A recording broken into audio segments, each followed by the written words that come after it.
station that comes to you intermittently every Friday morning, evening, noon, or afternoon, depending on where you are around the world. I know that for those of you who are in California, in the United States of America, it is not yet your Friday. I believe you're still on Thursday night. We welcome you. Today's date is the 19th day of March in the year of Most High Elohim 2021. The time now is 6 minutes past 7 p.m. 7 a.m. in the blessed land of Biafra, and by the same number of minutes, 6 minutes past the top of the hour, regardless of where you are around the world, we welcome you. It's a live presentation, please. Live presentation. The time is 6 minutes past 7 a.m. in the land of Biafra. That's how you know we are live, because if you check your timepiece right now, the time will be 6 minutes past the top of the hour. I welcome each and every one of you. Good morning, good afternoon, good evening, and good night to some of you. We are being listened to right across the world. A lot of you have joined us via IPOB Community Radio app. Of course, some are listening via Radio Biafra app. Some of you are also listening via FM in the land of Biafra, some parts of Lagos, in Abuja as well. I don't know if Kanu is amongst you. Those of you who are listening via FM, we are also on satellite. Some are listening also via Radio Biafra website at radiobiafra.co. And I do know that a few people, I think what I can say is 228 are listening via my Instagram page, Mazi Nnamdi Kanu _official. Some of you are with me on Instagram. Some of you are also listening via Twitter. You should listen via Twitter and Instagram as much as possible. I do not think we are able to stream on Facebook today.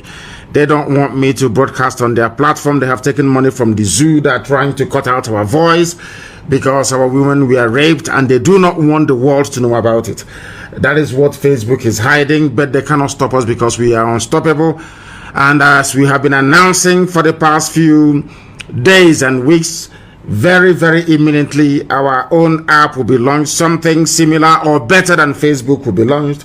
I know that Simon Ekpa has been doing a lot of work in terms of announcing it, but I will myself announce it officially when we are ready to go.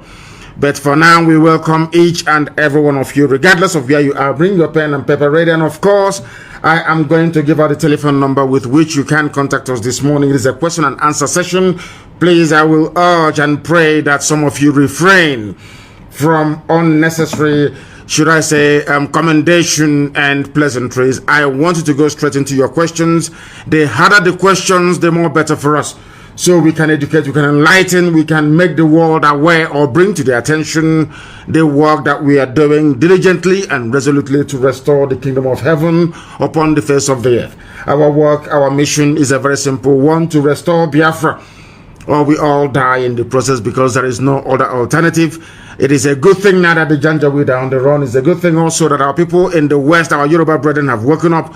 We are waiting for Middle Belts to rise up as well, so that we can dismember and bring the damnable zoological republic to an end, to end the misery that it has continued to heap on the lives of those who are unfortunate to be born into that contraption. Once again, we are going to pray as it is usual and customary here with us. My name is Nnamdi Kanu. I am the leader of IPOB all over the world, Indigenous People of Biafra, the largest mass movement on the face of this planet Earth. I am the director of Radio Biafra and Biafra Television, and by the very special grace of the Most High Elohim, a servant of the wonderful people of Biafra. As I have welcomed you, please endeavor to welcome other people. Endeavor to share your link as far and as wide as possible, that others may also participate this very morning. I am not sure that the advertisement for this program went out far and wide, but we're here all the same, and I'm sure by the time we get to the 30th minute of this program this very morning, afternoon, and depending on where you are, a lot of you will be able to join us, because I know that some people are still sleeping, especially those in the time zone adjoining that upon which Biafra sits, which is 1 hour before Greenwich Mean Time. We must pray, and of course in the language of heaven. Ezi onye nwanyị na Chineke na dị ngọzi marụ mgbe ebighị ebi. Onye ọ bụ naanị ya ka ike niile nọ n'ọbọdịrị aka ya. onye anyị na-aja mma wee na-eto wee na-agọzi aha nsọ ya mgbe niile, Chineke nna nke usu niile nke ndị agha, onye pụrụ anyị n'ihu ma pụrụ anyị n'azụ, onye na-echebe ndị agbanyeghị ihe niile nke anyị onwe anyị na-agabiga n'ihi na anyị bụ anụkpa ahụ. Arịrịọ ka anyị na-arịọ, otuto ka anyị na-eto gị, nsọpụrụ ka anyị na-asọpụrụ gị, ịja mma ka anyị na-aja aha nsọ gị n'isi ụtụtụ ehihie ma ọ bụ abalị, ebe niile ụmụ gị gbasara ka ụkpaka n'ụwa niile, n'ihi na ị kwere anyị na nkwa n'oge ahụ wee ruo mgbe ọbụla anyị kpọkwuru aha nsọ gị n'ime mmụọ na eziokwu, na ị ga-akpọkọtakwa anyị ọnụ ọzọ, na anyị ga-efekwa gị n'ụzọ ziri ezi, na gị onwe gị ga-abụ nna wee nye anyị, anyị onwe gị ga-abụ ụmụ wee nye gị nna nke igwe. N'oge ahụ eruo ka iwe nye anyị Biafra ọsọ ọsọ ọsọ ọsọ, atụfughị mgbe, n'ihi na ndị iro abatawo ala nsọ gị nna nke ebere dị ngọzi. Atụmatụ ọjọọ ha niile n'isi ụmụ gị nna nke ebere bụ nke ga-abụ ihe efu, ka ha rabụ ndị kuniri wee na-agbara ndị janjaweed odibo n'ime anyị nna nke igwe, na ị ga-ekpochapụ ndị dị etu a n'aka nsị agabakwa ha ọnụ nna nke ebere. Anyị wee na-arịọ gị eze ebube dị ngọzi, lekwa ezinụlọ gị bụ IPOB n'ụwa niile, ka iwe bụrụ ndị gọziri ha agọzi nna nke igwe, na ndị dị etu a bụ ndị eturu ugo n'ihe ọbụla, ọkụ aka ọbụla nke ha na-aga, echiche ọbụla ga-ebutere ha nsọ ụtụtụ na nsọpụrụ na eji ama nna nke ebere dị ngọzi, na ị ga-agọzi nke dị etu a. Anyị wee na-arịọ ike igwe lekọta ezinụlọ gị, tụmadụ ụmụ gị bụ ndị nọ na Eastern Security Network, bụ otu nche nke gị onwe gị họpụtara, wee gọzie ka ị wee leta ha n'ụzọ pụrụ iche, ka ha wee mụrụ anya mgbe niile eze ebere ngọzi, n'ihi na ewezụgaghị nna nke ebere, ndị nche ka ha rabụ ndị na-echebe obodo ọkwa n'efu ka ha na-amụ anya. Onye nwe m dị ngọzi, Chineke nna eze ebube, Chineke nna nke ụmụ Biafra, Chineke nna nke ndị IPOB, anyị wee na-akpọkwa aha nsọ gị, wee na-arịọ gị, wee na-aja gị mma, na-asị otuto niile na nsọpụrụ niile dịrị aha nsọ gị ugbu a ma ruo mgbe niile ebighị ebi, ka anyị na-arịọ gị. Ise ise ise. Our lines are going to open this morning, and I will take your questions. And as always and ever, please, when somebody is speaking on the line, endeavor, because we're only going to use one line today, and that is Signal, of course, because we are encouraging everybody to move away from WhatsApp into Signal, and very soon, of course, into the new device, the new social media platform that we are going to launch. Very, very important, please, that you pay attention to every announcement concerning that very imminent app launch that we intend to do in no distant time. The number to call this morning on Signal, please, Signal, is +44 7761 825 346. I repeat, +44 7761 825346. I do know that a lot of people are still sleeping, but we are here now, and once you try to contact us, I will accept your number, and then you will be able to speak to us. We are live and we are direct, and of course the whole world is bearing us witness. Our lines are now open, and if you wish to participate or call us, you are more than welcome to do so. Once again, this is a live presentation, please, and we are only using one line to broadcast this very day, and that is Signal. And that is Signal. And might I also remind each and every one of you, if you have not prayed for IPOB, if you have not prayed for this very noble family, of course, those that are guiding us, ESN, if you have not prayed for Eastern Security Network and for the coming of Biafra, I do suggest that you do so immediately. Let us go and take this call. Our very first caller this very morning, afternoon or night, depending on where you are. The caller on the line, can you hear me? Please, your name and where you're calling us from, and then your question, please, if you may. Morning, sir. Good morning to you. My name is Chinedu Nwosu. Chinedu Nwosu. From Hungary. From Hungary? You're calling from Hungary? Yes, sir. Please go ahead. We are listening. Please, I want to ask something. All this Efulefu, because all this Efulefu and their children with their entire family, what is going to be the situation when we restore Biafra? Are they going to be in Biafra land with us? Because if they continue to be in Biafra land with us, the same thing will be applicable. The same thing their father did is what they're going to do, just like Nneamwodo. what is going to be their condition in Biafra land? That's what I want to know. Their condition will be what it has always been and what we said is going to be. Those who are complicit in the murder of our people, those that worked with Janjaweed to try to enslave us, they will of course be tried and hanged in public. Those of them that have risen up against us will be tried and hanged in public without any apologies. We have said that before, we're saying it again, because we understand the damage or the extent of the damage that they have done or inflicted upon our people. We know that they are responsible for the delay in setting us free for Biafra to come. We know the work that they have been doing, and we are not going to spare them. They will be tried because Biafra land will be a land of law and order. We are going to obey the law. The law will say that they need to be tried. We are going to try them with, of course, based on evidence before any court of competent jurisdiction. Once we do that, or we determine their guilt or innocence, then they will be dealt with accordingly. If they are guilty, they'll be hanged. If they are innocent, they'll be set free. It's as simple as that. Okay, sir. Thank you very much. Thank you very, very much for that very interesting question this morning. Anybody, if you are involved in the sabotage of this very great effort to restore Biafra, if you are part and parcel of those who are conniving and conspiring to make life difficult for Biafrans, believe you me, that you will be tried for it.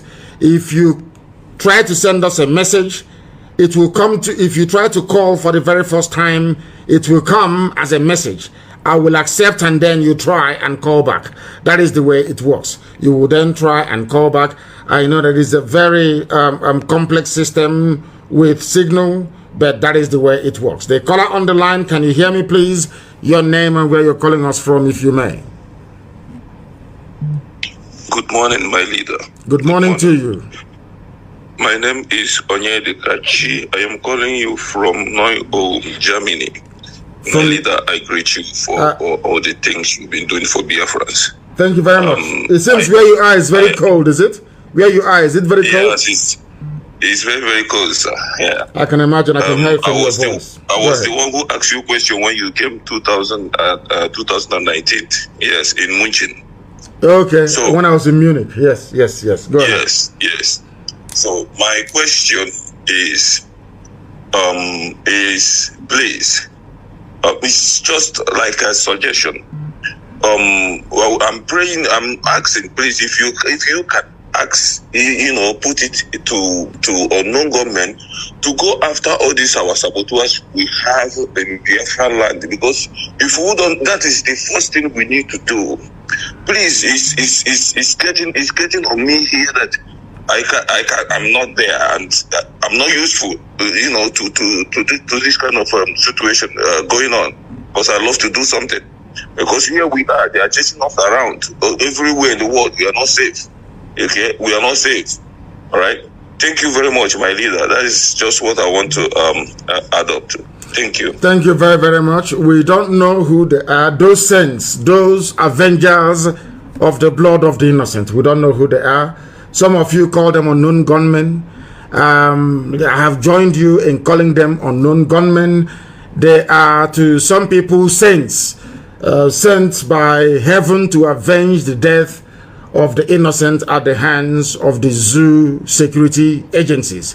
And from what we have seen that they have been doing so far, some of you have been hailing them. As for me, anybody who is involved in the death of the innocent do not deserve any mercy. So I am asking everybody who works for the police, for the army, make sure you are not on checkpoints in Biafra land. Make sure you are not involved in the killing and molestation of the innocent. Make sure that your hand is not soiled, because if you do, all these saints will be able to locate you. That's what we are saying. And in time to come, of course, we don't know who they are, but as time goes on, they will be able to answer every prayer that all of you have been making, every legitimate prayer regarding those who have been who have presented themselves as stumbling block towards our emancipation. I have a caller again on the line. This caller, can you hear me? And thanks for your patience. Your name and where you are, please. name is Chimdike Ogbonnaya. Chimdike Ogbonnaya, where are you calling from? I'm calling from Conroe, Texas, very close to Houston, Texas. I was the last caller the first time during the weather incident in Houston when you were in Houston. Oh, okay. And I was the last caller on that day. We got disconnected. I tried multiple times, and thank God I'm able to get to you today. Thank you so much. I'm an Omahian as well, Mazi. You are an Omahian. I'm glad. You are blessed. Yes, in the name of Mazi. Thank you. Which house were you in? Mazi. Which house were you in? I was in Niger House. Niger House. Okay. Thank you. Please Yes, go ahead. Mazi. Yes. Thank you. While you were announcing things that are points that my IPOB members and everybody Biafra needed to pray about, and I was hoping that you would talk about unknown gunmen. We are seriously praying. I don't personally see them as unknown gunmen. I see them as saints, as you see them as well. Thank you so much, Mazi, for all that. Please, Mazi, I have a few questions.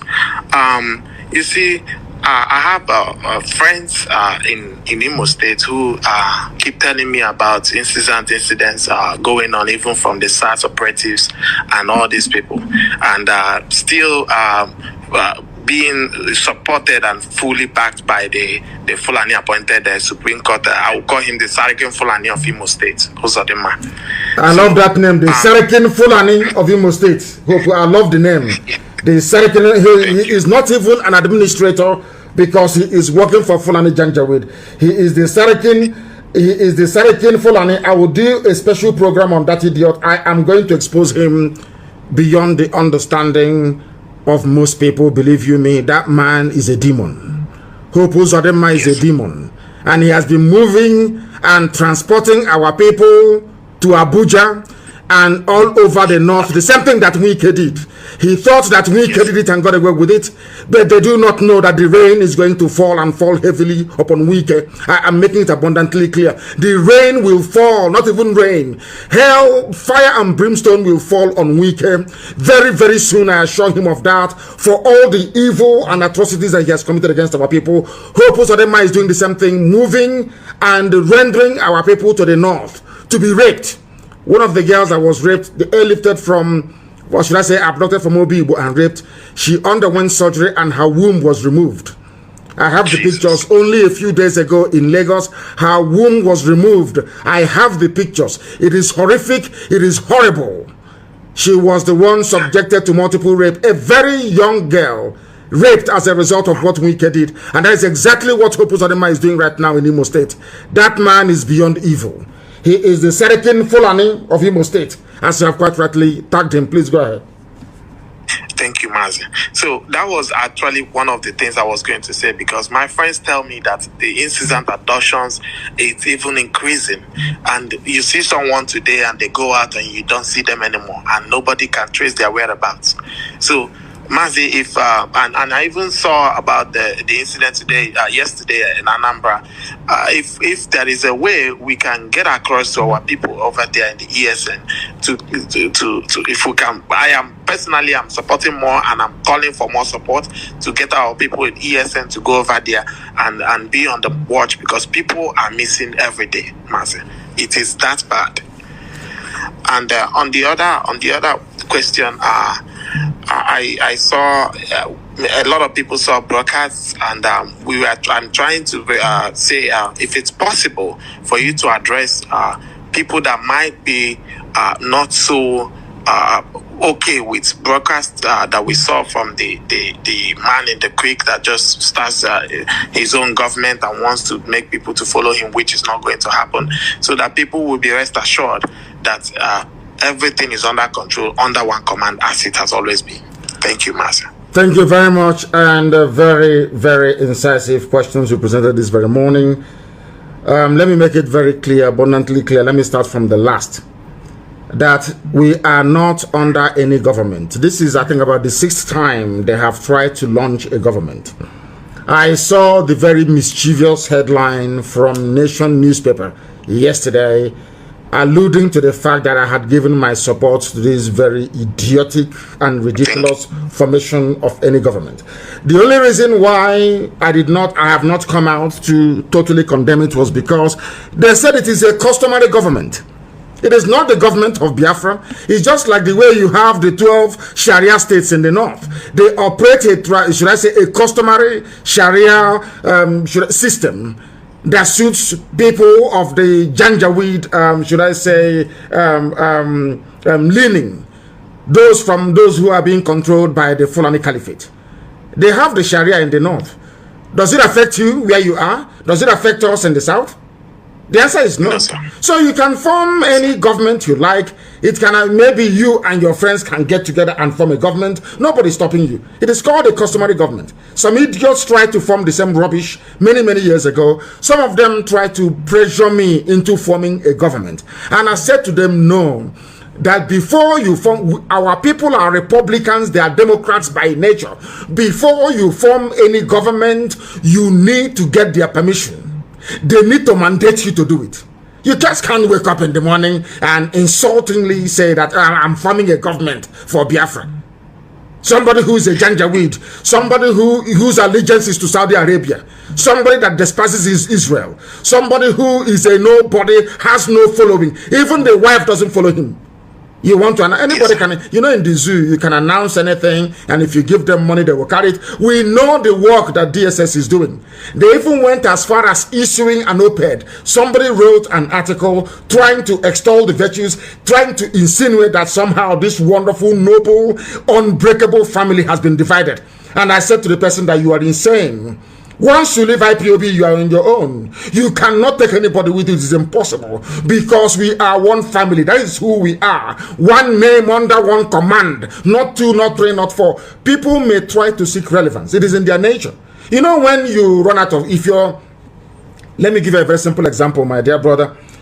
Anytime you see a harlot, anytime you see a prostitute, anytime she runs out of money, she will put on a very small skirt and high heels and handbag with lipstick and wig, and she will go and stand on the street corner. If she doesn't have bread, because that is what she is used to. Anytime you have these hungry people run out of money, they try to make so much noise to attract the attention of the zoo government so that their money can start flowing again. But I think the zoo have now sourced them out, that they are nobody, that they are insignificant. Coming to the abductions that you talked about, we know what is happening. And that is why I don't know who the unknown gunmen are, but I'm praying for them. All those people, I am praying to God to please put it in the minds of the unknown gunmen to go and find those who are kidnapping our people and deliver judgment to them. No, they will not deliver. They will send them to Chiko Kikabiama to judge them. That's what we are praying for. But if you think that they're going to go scot-free, then whoever thinks along that line is very much mistaken. They are all going to pay very dearly for it. If you look at how the zoo is now progressing towards disintegration, what we have been praying for and working for very many years has now caught on in Yoruba land. I know that now that Baya Debanjo is the new Afenifere chairman, or should I say the president of Afenifere. A very wonderful development, because he is a man of his words. And the likes of Ibagani Adams are now saying the right things they ought to have said many years ago. And the very young man is doing very well, saying what they should have said many years ago. And you can see how things are progressing. We are only waiting for the middle belts to rise up as well. And the zoo is history. Forget all the nonsensical garbage about constitutional force.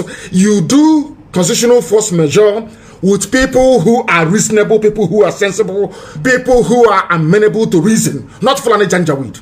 They don't understand it. What they need is war and chaos, and that is what they're going to get.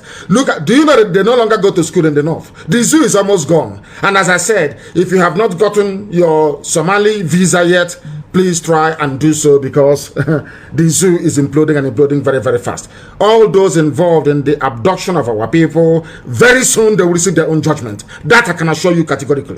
And thank you very much for calling. And wherever you are, as you pray for ESN, pray for IPOB, also pray for those saints. They are saints sent from heaven. They are called unknown gunmen, but to me they are saints. Thank you very much. Thank you very much. Our lines are open. You can call us. A very brilliant, a very wonderful call. Wherever you are, please, we welcome you. This is Radio Biafra live question and answer session. We used to do this every Friday until some things caught up with us, but we are here back once again answering very difficult questions. No matter how difficult those questions are, we shall answer them. The caller on the line, can you hear me, please? Your name and where you are. Good morning, Mazi. Good morning. My name is Kenneth Nnachuku, calling from Germany, from Bremen, Germany. Your name is Kenneth. I want to know your proper name. That one you're answering is a Danish name. It came from Denmark. What is your proper name? My name is Omonna Nnachuku. Very good. Omonna Nnachuku. Thank you very much. Named after heaven itself. From where? Thank you, Mazi. I'm calling from Bremen, Germany. From Bremen in Germany. It seems only Germans are awake this morning, and those from Texas as well. Please go ahead. You're listening. Go ahead. Yeah, Mazi, I just came back from work this morning, so I have to wait for your question and answer. So, Mazi, I just have two articles for you this morning, and I hope it will not be so difficult to explain them to me. One important thing I want to say is, I want to ask first is, we are having a very big problem here, and the problem we are having is a lot of us, we don't have a passport anymore. They are expired, and when we try to apply for our passport in the embassy, most of us that are in Facebook, that are really posting a lot of things about the disintegration of Nigeria, they are refusing us passport in one way or the other, by not even giving us an appointment to get our passport. So, and we don't actually know what to do. Some people are running from Germany to Holland to go get their passport and just stuff like that. So, but now most of us don't know on how we go about this thing. So, it is a problem. So, I don't know how you can clarify these things for us, how we go about it. But a suggestion for it, how I thought, is like in Germany here, officially in Germany here, we are like not registered officially in Germany here, because like the IPOB Bremen where I belong to, we are registered, and in Europe they have a way their law works. It's like every state have their own law. So as we are registered in Bremen, it's like we are registered under the law of Bremen. The people in Hamburg, who if they are registered in Hamburg, they are registered under the law of Hamburg, the state. Yes. And in Cologne, it's just like it's a proper federal system, as you have in the USA, a proper federal system. Every state in Germany has their own laws, and they implement it, they enact their own laws, and they implement it accordingly. It's a proper federal system. I have a very simple answer to your question. There is something called stateless statehood, which means you now have to, what we need to do is to perhaps instruct our lawyers. Nzurumike is there, who is our deputy head of the Directorate of State.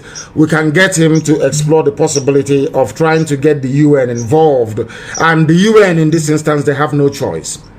Once you have been denied a renewal of your passport, you go to the nearest UN office or get your lawyer to inquire for you about applying for the status of statelessness, which means somebody without a state until Biafra is recognized.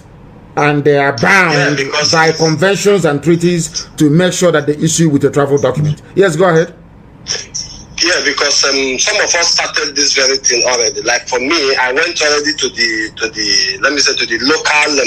local foreign office where we renew our visa. Yes. Let me say where we renew our stay. Like those of us who don't have the German passport or something like that. So and they gave me, because my passport expired already last month, and they gave me something they call in Germany Fiktionsbescheinigung.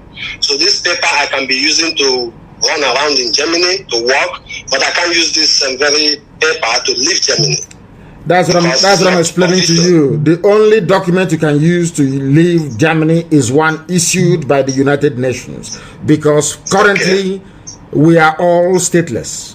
Once the zoo refuses to renew your passport, you become stateless. And with that, it is enough compelling evidence to get the UN to issue you with a travel document, because you are a stateless person, stateless. That's what it means. And now with it, you can also approach the authorities of where you're in and get them to try to, of course, fix whatever endorsement or should I say, whatever identity or valid document or stay in that very area that you may have to need on your travel document. So the next port of call is the UN, to make them aware that we are stateless, not by choice, but by virtue of the behavior of the Zoological Republic.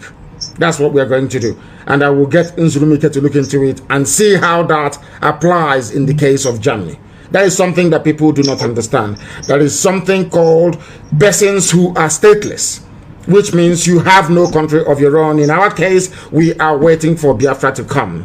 Where you have been denied access to proper documentation, as the zoo is now doing, then we go to the UN and we apply for this very status.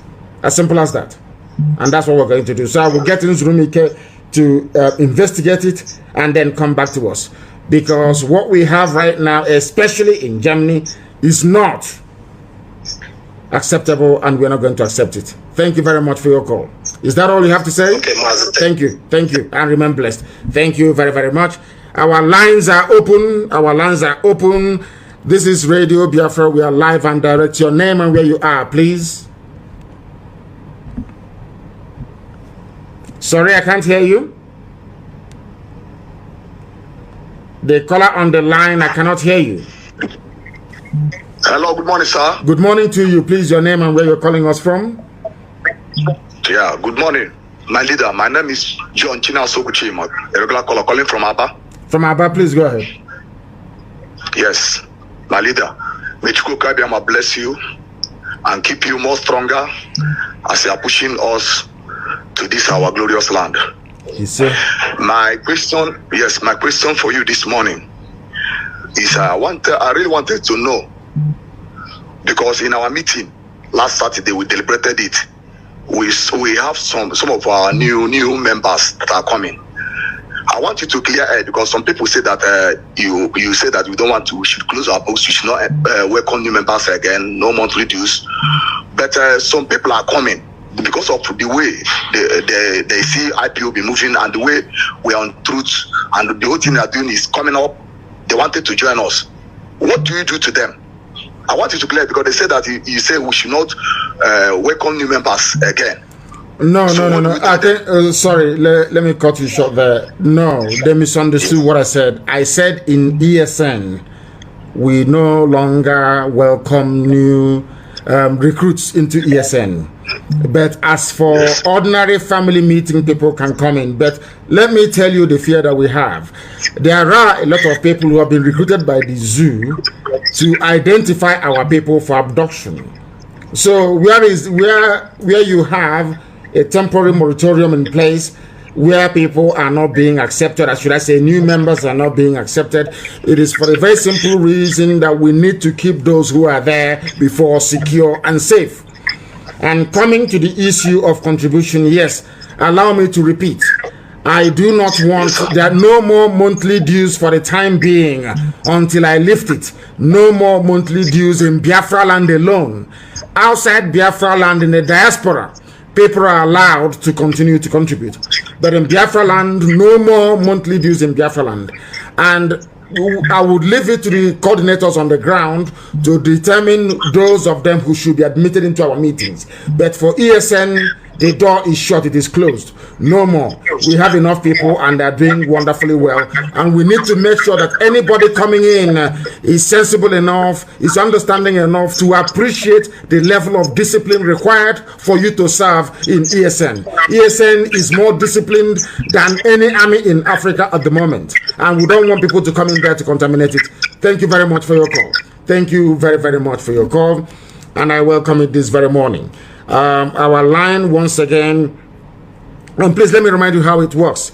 You will call and we will take your, once I accept you, then you can then call back, because if you call initially as a first-time caller, you may not be able to be accepted. The caller on the line, can you hear me? Do we have a caller on the line? We have a caller on the line. If you will bear with me, please, Too many calls are coming in. If you will please bear with me, let me put you on speaker. You are now live to the whole world. Yes, your name and where you are. Good morning, Mazi. My name is Mazi Nnamdi. I'm calling you from India. Okay? From India. Yes, go ahead. Please go ahead. Yes, Mazi, I want to ask a question. Yesterday, we saw what happened in Yoruba land. I believe that they are stepping up and they are becoming more serious about Yoruba agitation. So what I want to ask is, for now, I understand that steps has been made to reach to them because we understand that we need alliance, we need friends to shoot together and know how to confront our enemy and champion our cause. So what I want to ask is, what are we making to unite with our Yoruba brothers? Because I understand that in the future, if we want to overturn how things are going in Africa and in West Africa, we need a union. A union of a such union that Great Britain operated. We need the Yorubas, we need the Middle Belt, and even extending to our brothers on the Amazonia. So what kind of system do we think is viable for us to be able to change how things are going in West Africa today? And do we think this is the time, as we are fighting together, do we think this is the time to start championing for that tomorrow that we might need to change things in Africa? And on that basis, I want you to as well assure our people that have whatever in Yoruba, in the Middle Belt, and wherever they might have what they call their properties, that this union as well is going to protect their interests. And they should not be afraid of anything and come back home or join this cause on whatever accord they can be able to join. Because till today, our people are still saying all sorts of things, that they are not being protected, and what is going to become of whatever they have in the what they call a foreign land after Biafra comes. So I want you to, on this basis, assure them again that things will be, their properties and everything they have got there is protected. This is my question this morning. Thank you. Thank you very much, and I will answer your question. I will answer your question, and you should continue to listen very, very carefully. We are working very, very closely with our Yoruba brethren, working very, very closely with them. You must understand this very carefully. We have held series of meetings and continue to hold series of meetings. It's not hidden. I am not hiding it. That is the reason why we can do what we have been doing, what we've been doing.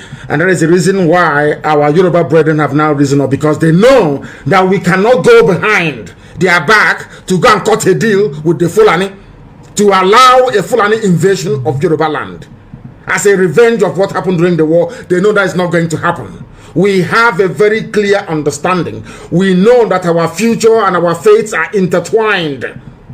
We know the game that the Fulani Janja would have been playing for years, playing us against each other, whilst they remain at the helm, impoverishing everybody. That era has come and gone. We are one with the Yoruba people right now. And let me repeat, you talked about development across that very sub-region, all the way from Amazonia to the Middle Belt to Yoruba land, all the way along the coastal lines of West Africa. We are going to give them free oil and free gas. Very, very important, starting from Yoruba land. Rather than having Dangote refinery, what we are going to do, we'll use that same pipe laid by Dangote from Bayelsa all the way to Lagos, where he's building his refinery. The Yorubas will own it, and we'll give them oil and gas for free in perpetuity. The same thing we shall extend to Benin Republic. The same thing to Togo. The same thing to I think Ghana now, they have their own oil. Anybody who do not have oil and gas, we are going to extend it to them. Our mission is to develop everybody and to free everybody, not just Biafra. Everybody has to be free, because it's called economies of scale. If they are doing well, you are also doing well. If they are poor, you are also poor. Go and ask Germany how much they spend trying to get every component part of the EU to be as developed as Germany is. Anybody should ask, those of them that called us this morning from Germany, go and ask Angela Merkel, how much are you, why is it that Germany is bringing us so much money to be propping up the EU? Because they want everybody to be developed. Once people are developed, they can buy your goods and services. Poor people cannot buy power bikes. Poor people cannot buy, let's say, drones. Poor people cannot buy flat screen TV, the smart TV. No, they need to be rich. And now, if you have a company, let's say in Biafra land, manufacturing all these things, and there's nobody to buy it, what are you going to do? These are the things that we need to understand. That the well-being of your next door neighbor is also to your advantage. We want to eradicate that mindset in a black person that you should be the only rich man, the only cock crowing in your village. No, it is not a good thing for you because your lives will not be safe. Look at the Fulani Janjaweed, for example. Let me use the Fulani Caliphate, for example. The impoverished northern part of the Zoological Republic of Nigeria. Look at them today. The reason why banditry cannot stop is because over the years they failed to invest in education. The reason why they are not amenable to reason was over the years they shunned education. They wanted to impoverish everybody. They thought that by making all the Almajiris very poor, somehow them and their children will continue to enjoy and to control them. Today they are in possession of AK-47 and things have changed. And now in most schools in Zamfara, in most schools in Yobe, in most schools in Adamawa, they are no longer open. Children no longer go to school. It is as a direct consequence of unemployment, as a direct consequence of years and years of implementation of rules, regulation and laws that are anti-people. In Biafra land, we are going to be different. Britain fought against Biafra, not Nigeria, because Britain thought that we don't have the spirit to share, that Biafrans cannot share because of what Ojukwu told Shell and BP. But they are wrong, they are very much mistaken. What our eternal leader said was that you don't come to blackmail me with something that God gave to me. If you want oil, we can give it to you, but you have to pay at the rate at which every other country is paying around the world. That was when Harold Wilson, the Labour Prime Minister of Britain, said that Biafrans are going to die. That he doesn't really care. He was a shareholder in BP. Then he said he doesn't care how many Biafrans will die as long as they continue to get their oil and gas for free. That was why they supported the Fulani Janjaweed. And these are the things, the mistakes we have learned from. You mentioned people and their properties in the north. They keep saying this thing all the time. I have a 2-bedroom hotel in Jalingo. What is going to happen to it? And I say to them that you are very much mistaken. Your property is more secure if there is a Biafra than when you are in Nigeria. Let me repeat. Your properties in the north is more secure if you have a Biafran independent nation than if you remain in the zoo called Nigeria. Because today, most people own properties abroad. For instance, I have a property in England. When Biafra comes, am I going to lose it? The answer is no. You know, the Janjaweed who are not educated keep saying, okay, Biafrans should leave. Once you leave, we take over your property. That is rubbish. That is rubbish because let me tell you what is going to happen. It's very simple. Some of you talk about ICC all the time, International Criminal Court, where violators of human rights are being taken to for trial. There is another court called the International Court of Justice, ICJ, where states can take states to court. If they touch any of your properties in the north, all Biafra will need to do is to petition ICJ, and ICJ will award compensation for those properties they have destroyed or seized from you. Once that is done, then the Janjaweed government will be forced to pay. If they don't have the money to pay, any grants that any country is giving to them will be seized and used to compensate people that lost their properties. That is something that people do not know. The reason why all the properties we lost during the war was not returned and no compensation paid was because there was no Biafra to take the Nigerian government to International Court of Justice, the ICJ. Also sitting in The Hague. Also in The Hague. That is something that people do not understand. Also sitting in The Hague. If a country takes Nigeria to court for violating international laws, then they are bound to pay. So you are far more safer having a Biafra with your property outside Biafra land than in Nigeria. I hope that is very clear. I have another caller on the line. This caller, can you hear me, please? Your name and where you are. Good morning, my great leader. Good morning to you. Please give us your name and where you're calling us from.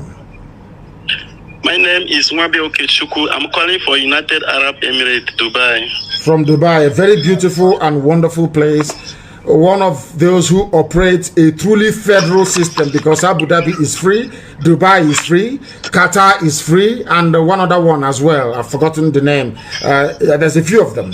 They operate a proper federal structure. And that is why everybody is running to Dubai. Everybody wants to go to Dubai. Nobody wants to make their land to be like Dubai. Everybody wants to run to Dubai. Very, very sad indeed. And those ruling Dubai, they have houses in America. They have houses in the UK. But that did not stop them from also developing their own land. That is how sensible people think and reason. Please go ahead. And that is exactly why I called you this morning, my leader. I am very, very grateful to reach you because it has been a long while. I have tried my best to reach you, but all to no avail. And I'm very grateful this morning. Sir, I am very, very happy. Meeting you today is an opportunity that I will never forget in my entire life. And I will tell it to my children.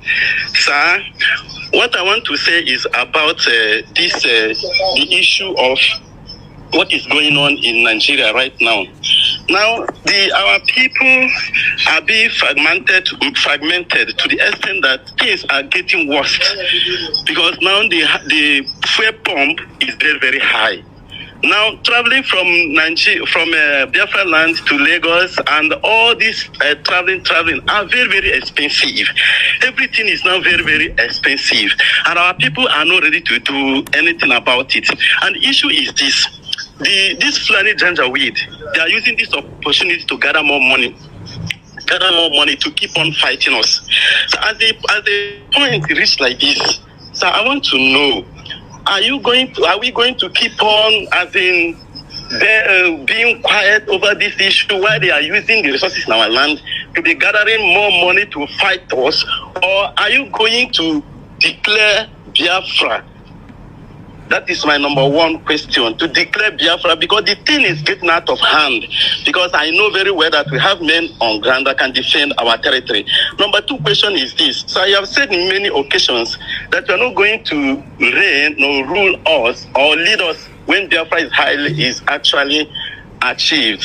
So I want to know, what if we IPOB worldwide insist that you must rule us or lead us to show us a shining example of what leadership or a president is all about in Africa, because we are about to experience the best government, the best nation ever in the history of black race. So I want to know what you have to say about it. What if we say no, that you must reign or lead us to show us a shining example? So that is number two. Number three is this. You gave 40 days ultimatum for the checkpoint in Biafra land to be evacuated or to be removed, because they are using this means to be killing our people, doing a lot of things. You will buy one bag of rice from Lagos, want to give your people from in your village. They will just block everything on the way and collect everything. And they don't know what you went through to be able to get this. And at the same point, they are killing and extorting money from our people. And in the same checkpoint, they don't want anything good from other places to reach Biafra land. They have been doing a lot of bad things in that checkpoint issue. Sir, I want to know if your order is still intact, that after 40 days ultimatum, that this checkpoint will no more be seen in our great land, Biafra. Thank you, sir. Thank you very much, and remain where you are, and I'm going to answer your question. After 40 days, there will be no checkpoint in our land. They will try, because they are Fulani, they are Janjaweed. They want to show the world that they are in power, they are in command. They own the army, they own the air force, they own everybody. That is the way they behave. But they're in for a very rude awakening, I assure them. I'll get to the issue of checkpoints in a minute. Am I going to declare Biafra? The answer is no. You people will declare Biafra or give us the mandate. I said us, not me. Give us the mandate to declare Biafra. Before Ojukwu declared Biafra, he was given a mandate.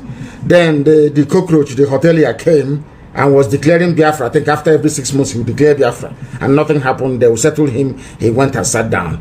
Another person came out a few days ago to say he's declaring Biafra. It is an insult to our collective intelligence that anybody should come out to declare anything without proper consultation. You know, they try to accuse us of not consulting properly. What we are doing is the groundwork. Our people are Republicans. Our people are Democrats by nature. Everybody wants to be consulted. And when the time comes, everybody will be consulted. As I said before, they tried to push me to declare Biafra, and I said, no, I cannot declare Biafra. I don't have the authority. I am not Biafra. I am a Biafran citizen. Only one person among 70 million people. I don't have that power nor the right to do so. I am not a dictator. The reason why we put IPOB on the straight and narrow is because we need to enforce discipline. There is a level of discipline you require when you are facing a very recalcitrant enemy or when you are surrounded by enemies. That is only what we try to instill inside IPOB. That doesn't mean when it comes to the issue of governance or matters of state, we now arrogate powers to ourselves. No, we're not going to do that. What we'll do is to wait for you Biafrans to say, now is the time to go ahead. Everybody will be involved. And then Biafra, you cannot declare Biafra without defending your borders. It doesn't make any sense. The day we are declaring Biafra, we are defending our borders that same day. If we see any Janjaweed, that Janjaweed is dead. If they fly their aeroplane, we bring it down. So we know what we are doing. I don't want people to rush us. We want to cross all the T's and dot all the I's. We know what we are doing. Our people should not be in a hurry. Nobody is in more, should I say, urgent need of Biafra more than myself, because we have suffered and have continued to suffer. But we must do it accordingly, or else our people will break away. Some of them break and run back to Fulani and say this is not what we planned, and they go and connive with them. We want to make sure that every avenue for saboteurs is shut down. Every avenue of the escape will be shut down. People should believe in what we are doing. Our strategy is spot on, and we can never fail. I am not going to declare any Biafra, not now, until you give me the mandate to do so, because we are Democrats. Any idiot can declare whatever he or she thinks works for them. If the zoo can give them money because they declared Biafra, that's all. But I know that the DSS is behind it. As I said, there was an article written. They did it in order to show to think that the world will buy this nonsense that IPOB, this noble family, is divided. That's all. So this person has his own faction when it's a lie, a proper lie. It was DSS that declared Biafra. The Department of State Secret Service in Nigeria, State Police, they're the ones that declared it, because these are their agents. They give money to them. But you can see how we all responded. Nobody accepted that garbage because we have not finished doing the groundwork. I know we are all in a hurry, but in due time or in due course, you will give us the mandate to declare Biafra, and then Biafra will be declared. Then that same minute, we are defending our borders. That same minute, our army will be unveiled. You don't sit in your house when you run out of money. Or pipeline security contract, you want a new one to be renewed because Dangote is now canvassing for security guard to guard his pipeline from Bayelsa to Lagos, his new refinery. You now come up with this gimmick so they can give you money. These are hungry people, and we are not. No declaration of Biafra until we have your mandate to do so. That's number one. Number two, I will not lead Biafra. There are people, I believe, who will be more competent than myself to lead Biafra when the time comes. Only Biafrans can choose who is going to lead them. And Biafra will not even have a chairman or a president. My recommendation, which I will urge people to vote for in a referendum, is to have a confederate system and to have premiers managing each and every of the regions. That is what we are going to do. That is something we must understand. A prime minister, yes, but not a president. We are not going to concentrate power in the hands of only one man. It is not going to happen. Very, very important that we understand this, please. And about the checkpoints, after 40 days, there will be no more checkpoints because they are using it to abduct our people. They are using it to kill our people. They are using it to make life difficult for us. There will be no checkpoint. And then there will be no apologies for any action we are going to take. And I want the world to take down 2 telephone numbers.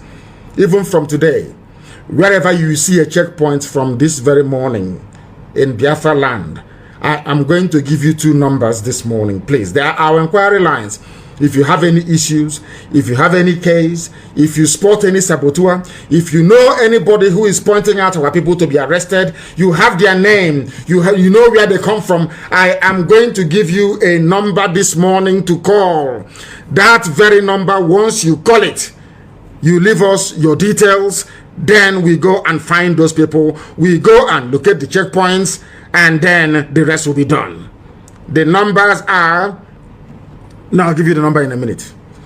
The caller on the line, can you hear me, please? Your name and where you are. Good morning, Mazi. Good morning to you. My name is Simon. I am calling from America, Spain. From Spain. Thank you for giving me this opportunity. Yes, please. Go ahead. Honestly, I just want to thank you because most of the things you have taught them, issue of this ESN, you say the recruitment is enough because we don't want to destroy what we have built because the zoo is trying to infiltrate us, but yes. You're always ahead. You're always ahead of them.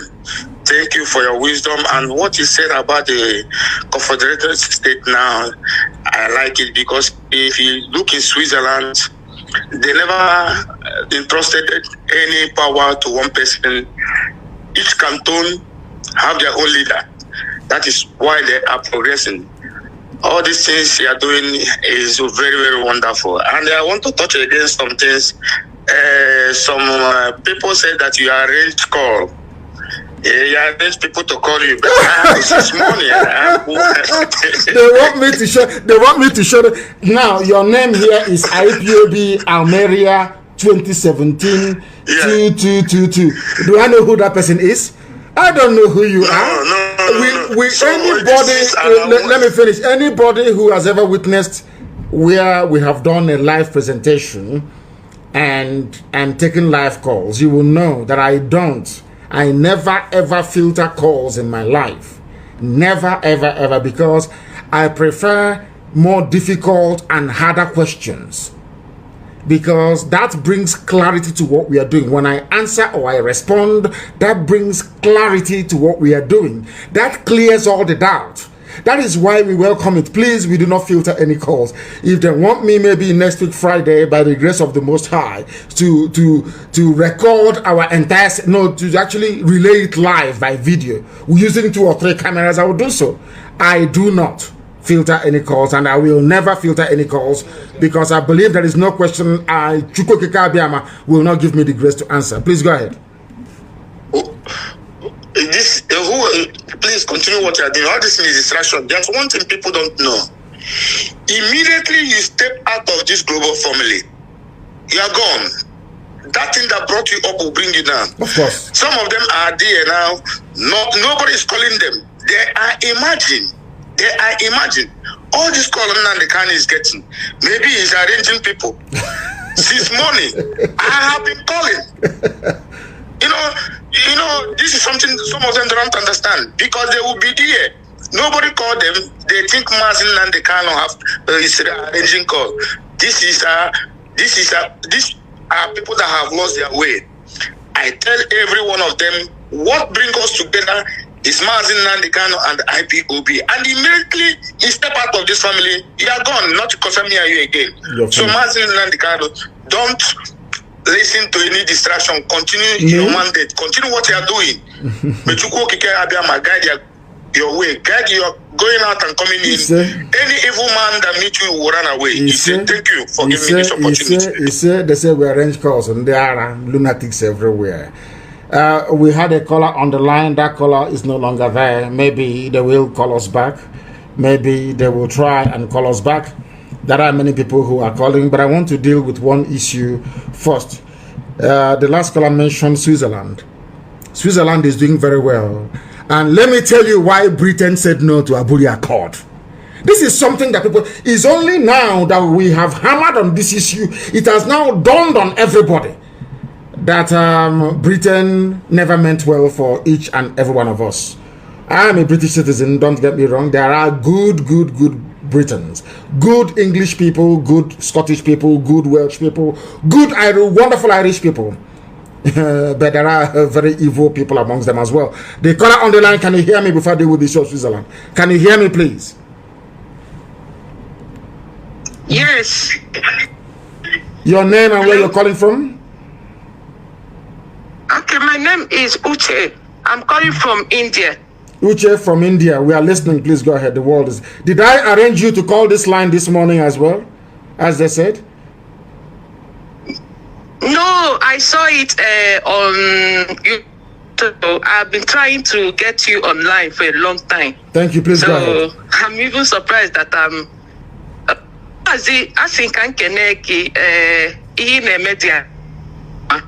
Thank you. So just so for can you speak English for us, please? Because Biafrans are all over the world. Some of them were even born outside Biafra land.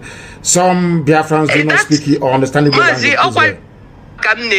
I'm just trying to make some things. So let's be using our own mother tongue. Understand? Yes. I think it's going to be more safer for us. Like Yoruba people, sometimes I'm going to their. You can never hear them speak English, but I don't. The problem that is what our Igbos see Igbo person. That person will speak Igbo to you. It's impossible. Everything is not English. But when we speak our language, know what we are saying. That is when you will go to their bar, think you are standing at the front. We shall do so. We shall do so in the future. If we can be using Igbo, you understand? So let's have secrets. No. Let me explain this to you, my dear sister. We will. But Biafra is more than Igbo speaking people. We are all Igbo people. I've said that many times, and I have irrefutable scientific facts to back up my claim.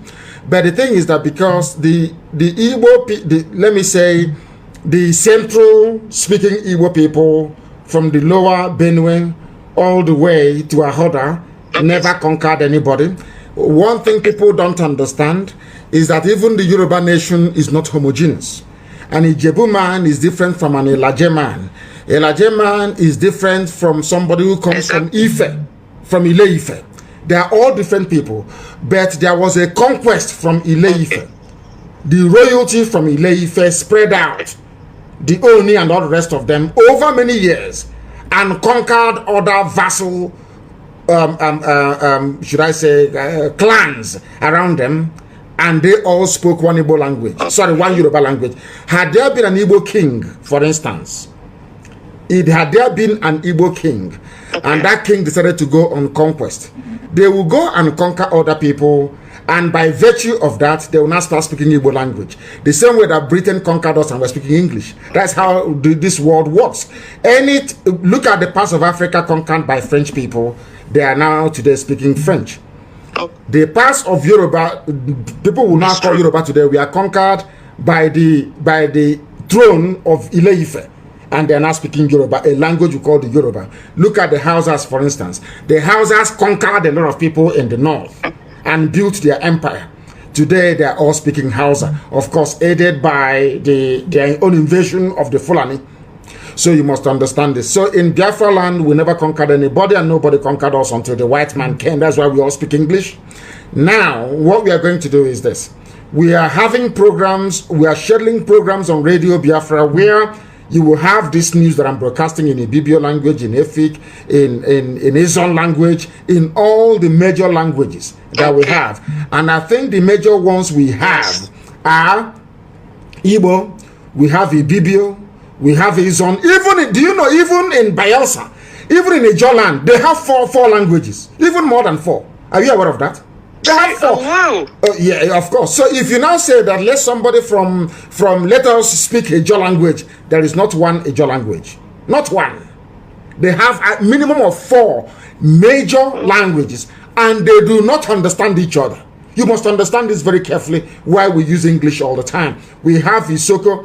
Of course, Isoko is related to you, but we'll come to that later. We have Urobo, and we also have Ishekiri. So that is why we speak English. But we are now designing programs on Radio Biafra to accommodate all these dialects, to accommodate all these languages, to make sure that, as you quite rightly said, we communicate in a language that at least the enemy will take 1 or 2 days before they can decipher, take them 1 or 2 days before they can interpret and understand what we are saying.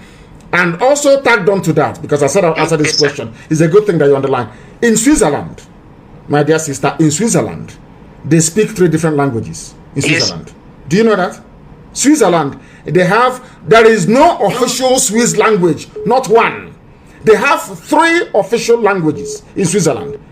They speak German, they speak Italian, and they speak French in Switzerland. So depending on the canton you're in, what I was alluding to earlier is the fact that you can see how successful Switzerland is.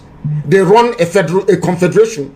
You can see how successful the UAE is. They run a confederation. You can see how successful the United Kingdom is. They run a quasi-confederation because Wales have their own parliament. They make their own laws. They speak Welsh language. Do you know that in Britain, it is not only English that is the language in Britain? Are you aware of that?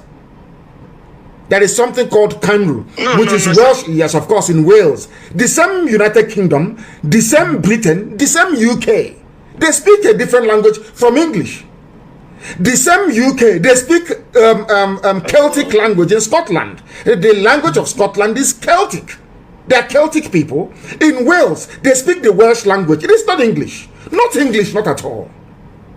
This is something that our people don't know. But I'm telling you now, because there are some people bringing up their children in Wales not to speak English at all.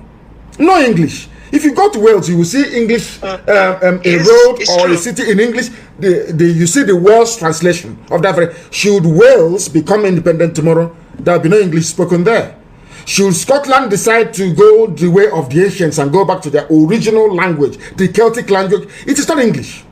Irish is something. Of course, they speak the same language, Republic of Ireland and also Scotland. They are ancient people of the land of Britain. These are the things that most people do not understand. In Switzerland, they have 3 languages because you have Germans in Switzerland, you have Italians, you have French. Nobody is fighting. Do you know why? Because everybody is allowed to be on their own, to develop according to their own pace. That was what Ojukwu went to negotiate in Aburi with Gowon. Gowon saw sense in it, but as soon as they got a call from the British High Commissioner saying refuse it, Gowon and the Fulani Janjaweed never asked themselves, why would Britain not want us to implement this very act? Why would Britain deny us what they themselves have? Because we are black people, we never reason along those lines. That is the reason why the zoo is in a mess today. But look at Switzerland, they are doing very well. UK is doing very well, and UAE is doing very well. Exactly. You know, but they don't want us to have the same thing, and that was why there was a war. People don't know this. Nigeria did not fight a war because of secession. No, they fought a war between those that wanted restructuring and those that did not want restructuring. There's something happening today, and Nigeria will go to war again because I don't know why that that thing so personal, because it's happening in this India. There is a place they call Tamil Nadu. Tamil Nadu, yes, I know Tamil Nadu. Bangladesh, yes. I mean to say. Yes, Bangladesh. Bangladesh was in India, but now they have their own country. Are you getting me? So there was no war. They just settle everything amicable. I'll be thinking, how is all this Nigeria thinking? So I'm telling you, I say if Biafra did not come, I will not come back. I will live in India because India is more India itself. People that everything they're using their economy is growing.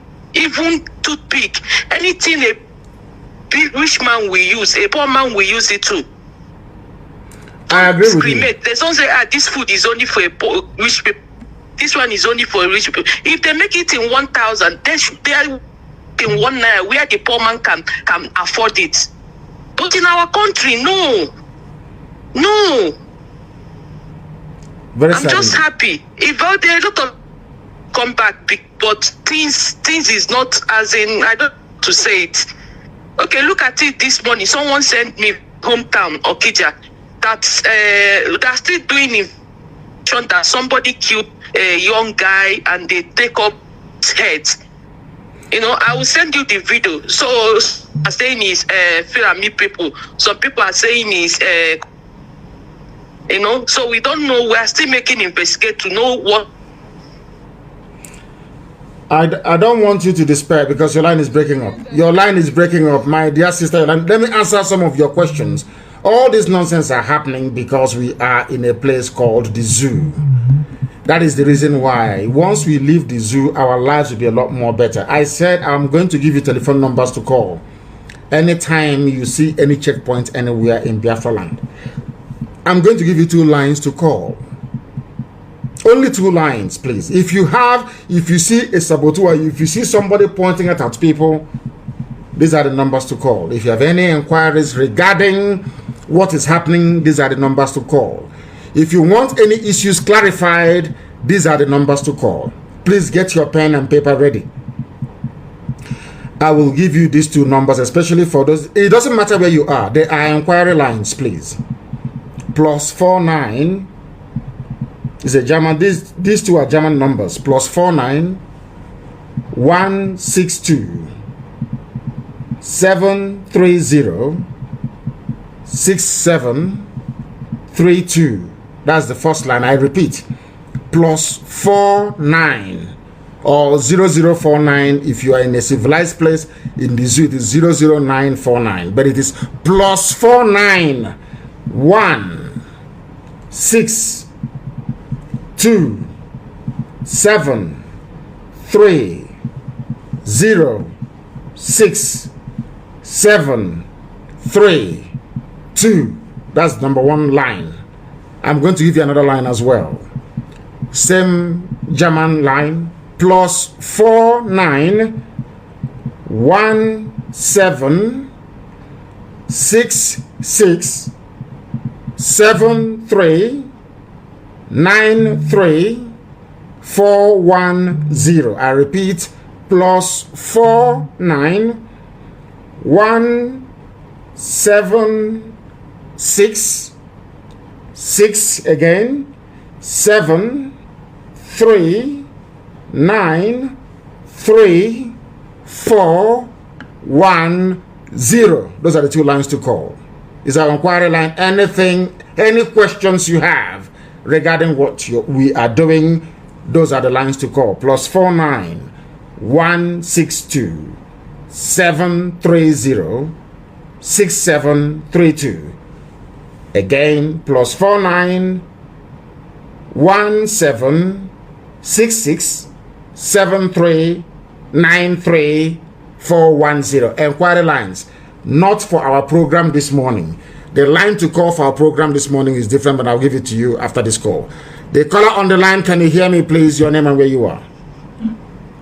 Good morning, sir. Good morning to you. This is Tam. Sorry, what is your name again? Tam from Sapele. From Sapele. Tam from Sapele. Thank you very much. Thank you, yes, sir, for calling. Please go ahead. I really want to answer a question, but I don't want you to answer it on air. If you can reach me back. Ask the question.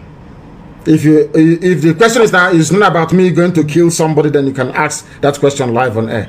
What question? Let me ask you first of all. What is your nationality? What is your ethnic nationality in Biafra land? Where do you come from? Ijo. You are Izo. Okay, thank you very much. Yes, what sir. question do you have to ask? Please go ahead. The question is that concerning the militants, the ex-militants. Yes. Have you met with the we are talking to every Biafran. Now I understand where you're going. We are talking to every Biafran of importance, not pigs or pipeline security guards. No, not gluttonous, money-hungry demons. No, we are talking to patriotic Biafrans across the range. You may call them militants. I call them Biafrans, right across the board, because together we are going to set ourselves free. No one entity can do it. That is a very known fact. Even our Yoruba brethren, they have realized that we must come together to defeat this monster, because the Fulanis, they have Britain behind them, they have the UK behind them. We have nobody behind us except God Almighty in heaven, and ourselves. That is why we must come together, and that is why there can no longer be any division. Anywhere you see division, then you abandon it. We are speaking to everybody, every Biafran, militants and otherwise. And together we are marching resolutely towards one destination, and that destination is freedom. Okay. Thank you very much. That's why I'm asking this question. Why are you asking? Thank you, sir. Go ahead. Because why I'm asking this question is that because there are some set of people that have the capacity of commanding their people like you do in IPOP. There are some people that have that capacity. We are speaking to them. I can assure you, my dear brother, I can assure you that we are speaking to everybody. We are speaking to them. I had a meeting. I'm not going to say the type of meetings. I have meetings all the time with people of importance. The issue of Biafra is resonating everywhere. It doesn't matter where you come from. Izon, Urobo, Ishekiri, all the rest of it. Everybody wants to be free. If not for what we are doing, do you think that our Yoruba brethren could have been doing what they're doing today? Because they have seen that we are movable, that we are unshakable, that what we've been saying is right. Now everybody is joining. And I can assure you that the zoo has come to an end, more or less. It is only for us to push it a little bit and it topples over. That is why we must remain very strong and resolute. Thank you very much for your call. Thank you very, very much for your call. We have callers everywhere from all over the place. They say we are... Some people are crazy. We arrange our calls, whatever that. Arrange our calls. Some people are mad. Let us take this call. The caller on the line, can you hear me, please? The caller on the line, can you hear me? I can hear you, Mazi. Good morning, sir. Good morning to you. Your name and where you're calling from, please. My name is Akokalo. I'm from Abreba, Afia province. Thank you very much. Please go ahead. Sir, please, I have only one question. I want to ask you about, you say you are going to run a confederation. And I want to ask you, what about our monarchs? Are you going to demolish all this monarchy? Everything will be up to the people to decide. We are going to have, Biafra is going to be a democratic nation. Anything we want to do, we ask the people. Because in some places, they have royalty. They love it, they like it. They claim it's their tradition. I don't think it is. But the claim is theirs. We're going to ask people, do you want Biafra to be a confederate, quasi-monarchical system where you have the prime minister, you have the Eze, you have the Igwe, you have the Obong, you have the Amainabo, you have the Obi, you have all these people? Is that what you want? Yes or no? If the people vote for an outright republic, then they get a republic. If they vote for a mixture of I don't know, a kind of a hybrid between a monarchical system and the republican system, then anything that works for us, we are going to adopt. Left for me personally, I don't want any royalty, because we are all created equal before God Almighty in heaven. No man is bigger than the other man. I don't believe in all that royalty nonsense. I don't believe in it. His Royal Highness, His Royal Lowness, and all that crap.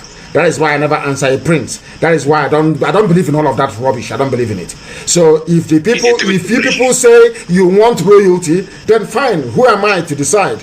80 million people will decide, or 70 million, as the case may be. Not for me alone to decide. Never, ever, ever. You people will decide what you want. You are going to get the country that you want. My input will be there, but I'm not going to force anybody to adopt it. We are all going to argue and debate, and at the end of the day, we then vote for what we want. Is that very clear? For my take, yeah, it's very clear, sir. For my take, sir, let all those monarchs, they need to be demolished because they are all compromised. We don't need them. We need to try something new, something much more better for me. Thank you very much, sir. Thank you for your contribution. I like it. I welcome it.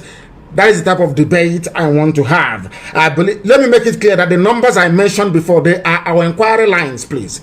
They are our inquiry lines. +49 162 730 6732 and +49 176 673 93410. They are our inquiry lines, only on Signal and Telegram, please. We are running away from WhatsApp. That boy is very greedy. Onyoshiko is a greedy thief. He will sell anything for money. If you know what Facebook is doing, you will not even be on Facebook, I'm telling you. They take monies from countries all over the world to suppress opposition voices. That's what Facebook does. Do you know that on my two accounts, Mazi Nnamdi Kanu and Mazi Nnamdi Kanu official on Facebook, I cannot post on it. It's there, but I can't post on it. Even all the admin on the pages, they remove them, because they don't want the world to hear the truth. So these lines are on Signal and Telegram. +49 162 730 6732. Save it, please. Any inquiry you have regarding IPOB is there. Another number is +49 17 66 73 93410. Signal and Telegram only, please. The zoo cannot hack it. The caller on the line, can you hear me, please? Your name and where you are. Good Good morning, sir. My name is Wisdom Ozoma Acho. I'm calling from Abasa. From Abasa, yes, go ahead. Mazi, I want to thank you for the good work you are doing. May Chukwu Kikambe and bless you because it's not been easy. That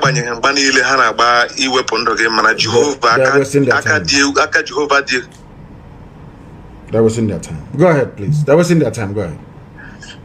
So I would really want to thank God because God hanged this upon you. And my first question I want to ask, before the white man came, my father told me that we have been circumcising our male child here. Before Britain came, we have been circumcising the male children here, our male child. Then secondly, who handed Nigeria over to Fulani? I don't just know who handed Nigeria over to Fulani, and they are terrorizing everybody, killing everybody. And how old was Zeke and Awolowo when they did the amalgamation? Who was there when they signed those documents? And Britain has been suffering us for all these years. I don't just know who handed it over because I'm confused here. No, nobody handed over anything to them. They just came, saw, conquered, and took everything for themselves. And when they were leaving, they had a choice of either handing over power to Azikiwe, who is the only frontline nationalist never to lead his country, so to speak, or a nation that he helped to liberate. And let me go back to the question. In 1914, when they amalgamated, there was no Zeke, there were little children, no Awolowo. You should ask yourself, where were our fathers then in 1914? Nobody was consulted. Only one white man and one white woman, they sat down together somewhere in Lokoja after drinking brandy and whiskey. Decided that these two people should be together. And why did they amalgamate the North and the South? Because the North was poor. When they keep trotting out all these their lies, they had granite before they discovered oil. We had granite. Granite for sustaining Nigeria. Imagine the lies they tell themselves in the North. When the document, the zoo people don't read. Nigerians, those animals, they don't read. The amalgamation papers are there. What does the amalgamation paper say? It says that the reason they asked Lugard in the House of Commons, why are you amalgamating the North and the South? Lugard said because the North is poor. The North is not viable. They have been poor from the beginning. They are parasites and they are poor till today. And they will remain poor forever and ever. That's how Chukwu Kabiyama made them. Now, coming back to what you said about Zeke. Zeke, I don't know if it was about 4 years old. I think Awolowo was, I don't know, maybe 2.5. I don't even think then that Ahmadu Bello had been born. So who was there when this zoo you call Nigeria was created? That is what we are trying to get black people to reason. Our job here is to get people to reason properly. Because black people, of course, some people are now reasoning properly, but in the men in the zoo, they don't reason properly. That was the lie that we are telling. Ojukwu seceded, secessionist. Nobody said that the war of Biafra was fought between those that believed in restructuring and those that were against restructuring. It was a war about restructuring, not about secession. And that's what we have to cry. Now, let me make it very, very clear, not just to yourself, but to everybody who is listening, that Nigeria is a joke, one almighty joke, where lies and deception obtain. Where lies and deception obtain at all times. No Nigerian created any Nigeria because there is no Nigerian. You are either from Biafra, you Duduwa, you are from Arewa, you are from Kwarafa Kingdom, which is the Middle Belt. Nobody is a Nigerian. And I've said this thing many times. If I ask you now to send your wife or your girlfriend or your lover, please go and dress like a Nigerian and come out. It's a simple experiment. Please, can you give me the Nigerian dressing? Dress the way a Nigerian should dress and come out.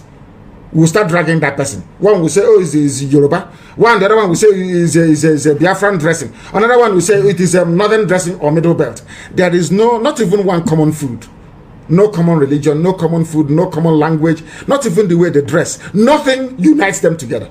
Yet some people are idiotically saying they're from Nigeria. And I feel sorry for them because they are black people, they are ignorant, they are very foolish, they cannot reason very well. Your grandfathers were there, or your ancestors were there, and a white man and a white woman traveled all the way from England, came to Nigeria and said, from today your name is Nigeria. And all of you are jumping up and down like monkeys saying, I'm a Nigerian, and thereby anytime you say you are a Nigerian, you are reinforcing your idiocy and your ignorance. That's all I can say. You are reinforcing your stupidity. That means that you are a stupid creature. I'm telling you the truth. That's why we preach this gospel of heaven. Another thing I want to say is this. Very quickly. Hello, these security operative, these all these janjaweed that are on the road, collecting money or extorting money from people, and they are secretly taking people from Aba here. Once they see anything IPOB on your phone or anything that's because me now. Tell us, I have given 2 numbers. Listen to me, please. I have given 2 numbers. Anywhere you see anytime you see such a thing happening, I don't need to complain anymore. Just report the checkpoint or the police station they came from, and you hear the story afterwards. That is all. Anywhere you see them abducting people, listen to me, listen again. Anywhere you observe them doing all these things, call one of the lines. Anybody they are using, give us the name of the person. That's all. That's all. And you hear the story afterwards. There will be no checkpoint in our land. Anywhere you see a checkpoint, you report it. Because I know Fulani, they are very, very stupid and stubborn. Very stupid and idiotic. Britain will say to them, nothing will happen. Go and set up your checkpoint. And they will keep burying their dead. That I can assure you. I can assure you of that. I'm saying it in the open. I'm not hiding it. They will, as long as they have checkpoints in our land, they will keep dying. Every day, they will die. Thank you very much for your call. Once again, when we are live on air, there is a number to call. That very number to call, I shall endeavor to give it to you. This is our line for this broadcast this morning. The number to call is +44 7761. I repeat, +44 7761 825346. That's the number to call this morning if you have any questions to ask. The other numbers I gave you is if there is any checkpoint where you are, if people are disturbing our people, just call that number and you would have done your job. Just call that very number, please. Our lines are open. If you wish to call us, then you are more than welcome to do so. If you are in the habit of calling before, please allow other first-time callers to be able to call as well, please. Allow other first-time callers to call. I am begging you, please allow them to call. Because if you have there are people who have been struggling for years to try and get hold of us. Sometimes if you call us and we cannot take your call, some of you may be very lucky. I shall endeavor to call you back. I have a caller on the line. This caller, can you hear me? Your name and where you are, please. Good morning, Mazi. Good morning to you. Please, your name and where you're calling from. My name is Ogwejo Fobidikokoye. I'm calling from Sri Lanka. From Sri Lanka. Mazi, I'm really grateful. Hold on. Yes, I'm calling from Sri Lanka. From Sri Lanka. Do we have a family in Sri Lanka? Is there IPOB family in Sri Lanka? Yes, we have an IPOB family in Sri Lanka. Wonderful, wonderful. Please go ahead. Just to let the world know that we're everywhere. Please go ahead. Sir, I'm really grateful to reach you this morning. Sir, thank you very much for the wonderful work you are doing for the people of IPOB and the people of Biafra. Thank you. Go ahead. So, Mazi, I only have one question. I only have one question to ask. My question is like this. We are waiting for your question. Money that is in the... Sorry, go ahead. What did you say? Yes, I said what will happen to the Biafra money that is in the zoo account if Biafra is restored? We'll collect everything from them. We know they're holding our money. We'll take everything the zoo has. We're going to take from them.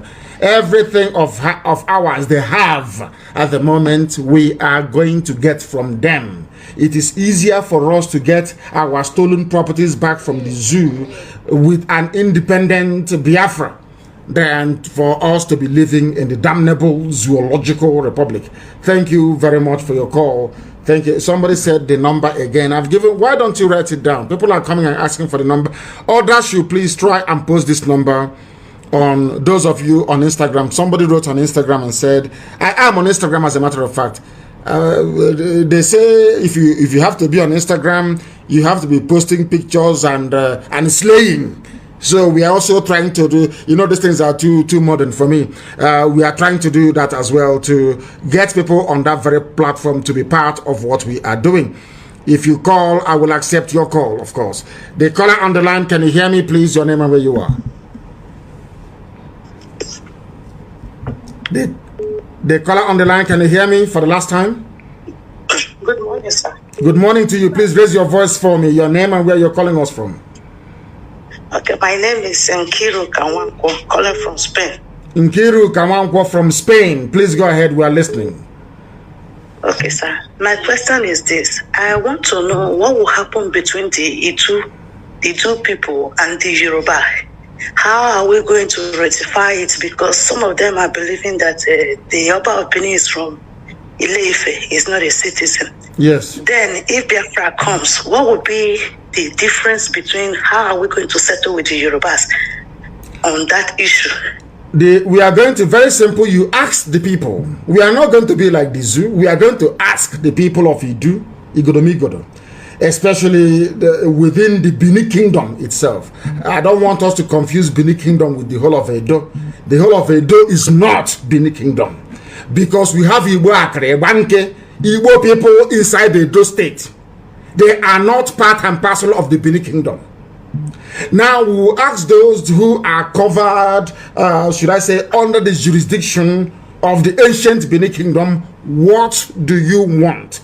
They will tell us if they want to be part of Biafra, or if they want to be part of Oduduwa, or if they want to be on their own. I gave an example many years ago, even before I became convinced, even before they lectured me about the history of Idu, Igodomigodo land. I said it, that what my preference would be to give Benin monarchy the status of Monaco you have in France. France is a republic. Because that is why this question and answer is very good, to enlighten and to educate. France is a republic, but inside that republic, you have Monaco. And Monaco is a principality. Not principality, the one the Pentecostalists pray about, the realm of Satan. No, not that principality, please. We have the very beautiful principality of Monaco, operating under a republican nation like France. The same thing can apply. We can give the Oba of Benin that very special status in Biafra or in Oduduwa. If they opt out of Biafra, then they can negotiate with the Oduduwa brethren. It's not our business. But if they want to be part of Biafra, then my personal preference would be to accord the throne of Benin Kingdom is one that I respect very much. They fought the British. Okay, I respect them, but the people will decide. Yeah, go ahead, please. Okay, why am I asking this question is that the real Igodomigo people are fighting back for their land, and the Oba of Benin have been selling their land out. So if those land can be retrieved back, or what will happen to them? Because the ancestral land are being taken by most of these traditional rulers and kings and the Obas. No, the rightful owners of the land, because sometimes in history they will ask you, how far back do you want to go? Let me go back to Britain as an example once again. Do you know the English people you hear about who are dominating UK politics? Do you know the English people? If I ask you now, where is England? You say England is in the United Kingdom. Is that not correct? Who is the ruler of UK? Is the Queen of England. The Crown of England is the one that rules Ireland, Northern Ireland, that rules Scotland, that rules Wales. That very House of Windsor, they will produce the head of state in perpetuity, or until the people say, no, we've had enough, we want to become a republic. Now listen to this. The English people are not original to the British Isles. The owners of Britain are the Welsh people and the Scottish people and the Irish people. They are the Celtic nations, they are the owners. English people only came with the invasion of the Normans. But before that, there were the Saxons came, and the Angles came. That's where you get the word English language. The Angles from Denmark. Understand this very well. That's why they call them the Anglo-Saxon people. The English people you see today are more related to Germans from Lower Saxony than they are related to Scottish people and to Welsh people. Allow me to repeat. So if you now say that if the original owners of the land of Britain, the Isles or the British Isles, which is the Scottish people, the Welsh people, were to say this is our land, then what happens to the English people that are there today? How far back in history can you go? That is the problem we are going to have with Igoromigoro, and we must be very, very careful how we deal with it. How far back do you want to go? Do you want the crown in Benin City to now go back to Ile-Ife? Then what happens to the children and all the people, all the villages that have been formed over the years as a result of the presence of that very kingdom that you have in Benin City? English people are not original to UK. They are original to Lower Saxony in Germany. They are original to Denmark, the Angles. In 1066, I think, if I'm not mistaken, the king, a French king, conquered from Normandy. The Normans, they came, his name is William. William the Conqueror, he's called. He was the one that came at the Battle of Hastings. That is why there is a place in Kent. The name of the village is called Battle. That is where you got the dictionary word battle. When I'm fighting with them, I'm saying we are going into battle. It's the name of a village in England. Why is it? Why was it adopted and put in the dictionary? Because that was where the Norman king from France, from Normandy, his name is William the Conqueror. He is not British. He's not English. He's French. He was the one that conquered the Celtic kings at the Battle of Hastings in Kent today. The name of the village is called Battle till tomorrow morning. That is where you got the word battle from. So the French came, the Normans came and defeated the Celtic kings that you had, or some would say the Saxon kings that you had, and imposed the French rule. And that was the rise of the modern British monarchy you see today, that metamorphosed into the House of Windsor from that very throne. If you go to the House of, or should I say, to the Parliament in the UK, you will see it. The throne or the chair that the Norman king sat when they ruled England. That was how this whole thing came about. And subsequently they conquered Wales. They fought many wars with Scotland. Now they went into a union, and then that very alliance, because even in the royal house you have in England, they have Scottish people who were married there. At a point also, Scottish people were the kings also of England. So they are mixed. If you ask them to go, who goes to where? That is the problem we have in Igoromigoro land. But in time, we are going to solve it, because the people will decide. Thank you very much for your call. Very, very intelligent call, and I love that call this very morning. We have about 15 more minutes to stay live on the air, please. If you are used to calling, allow other people to make their own contribution. Allow other people to call. Somebody said I should give them the number again. We do not select those that call us. Let me take this very call. It's going to be very interesting. The caller on the line, can you hear me? I think I was trying to call. And please, please try and hold on for a second. I am trying as much as I can to get your call to come out on speaker. I am trying the much I can. Please hold on. Give us your name again and where you're calling from, please. Yes, sir. Mazi, good morning, sir. I love you very much. My name is Uwa Sophia Obaze. I love you, sir. You know, if I can take your brain and put it on my way, I could have been very happy. Thank you, sir. Sir, I want to thank you, sir, for all what you are doing for us. That my own contribution is that, sir. Yes. Thank you for the answer you give to our sister from Spain. I love that answer, because I've answered it many, many times. You can't drive the people there away. They have stayed there for 800 years, so we cannot drive them away. People have to decide their fate. So I'm not going to talk about that one, because you have answered the question. Sir, I want to my own opinion. Our Aboriginal people have to get up, sir. You understand? Yes. IPOB, we are just on our own. You see what happened in NSAS? You know, when a citizen of the land is fighting the government, all of them will be confused. Sir, I know I have my own platform, but many people hear my voice here. It go all over the world. So I'm pleading with our Aboriginal people, our soldiers now. We have to fight. We have to get up and fight. Because in the north yesterday, I saw one thing on Facebook. where they were tying our people's hands. Those people in the middle bed, they will tie their hand back.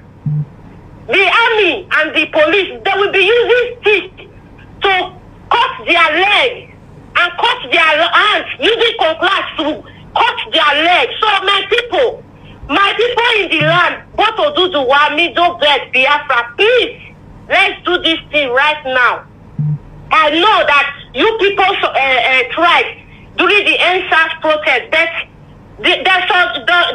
our government, the useless Zoo Republic, they oppress you with their gun and bullets. But this time, my people, please, we have to stand up and do it. Because our girls that they are calling me, they are in the custody. They are beating them, raping them. They are not even giving them food.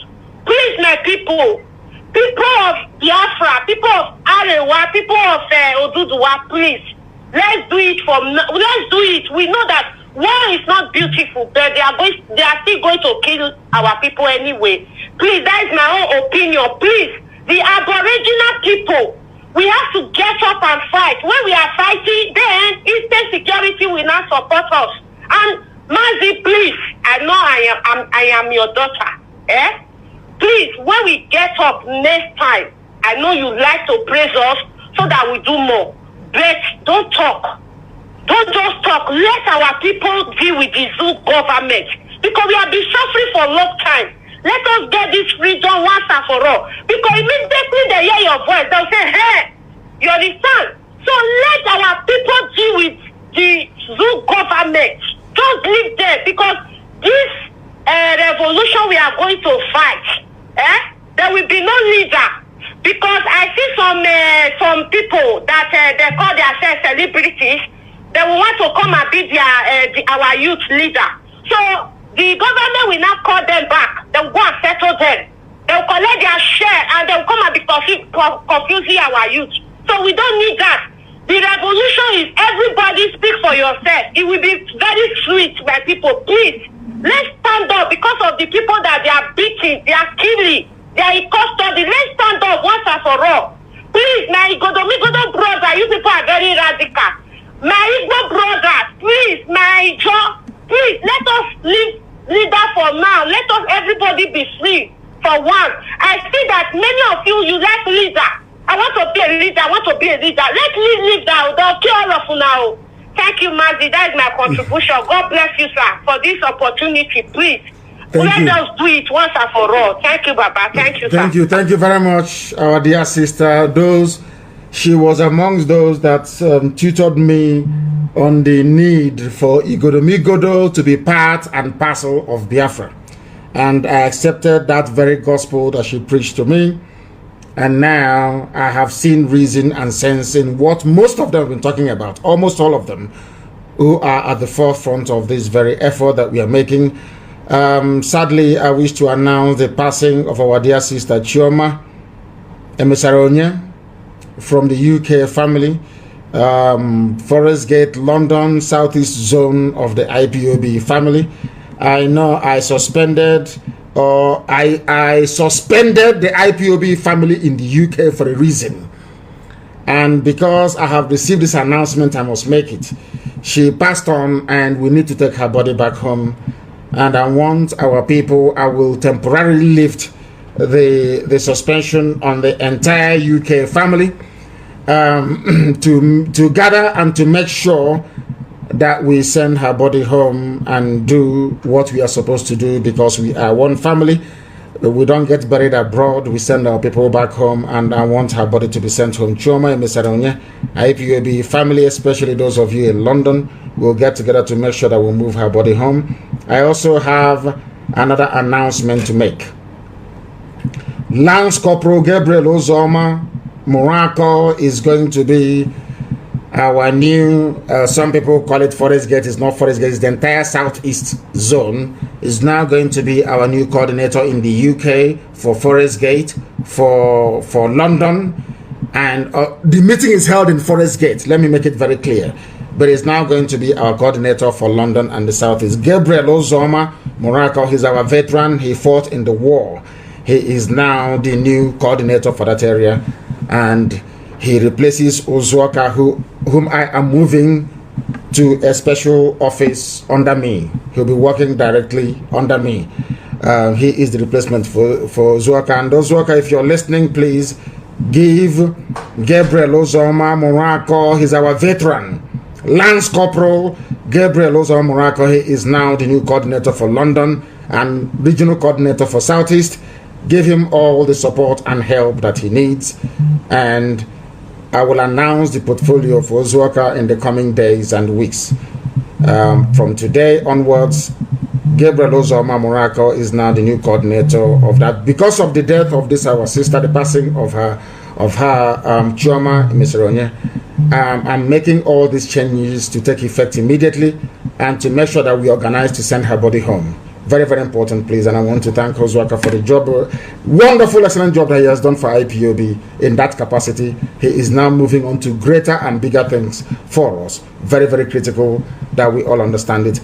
And I am waiting. We also have, I have a new coordinator for the UK because Dr.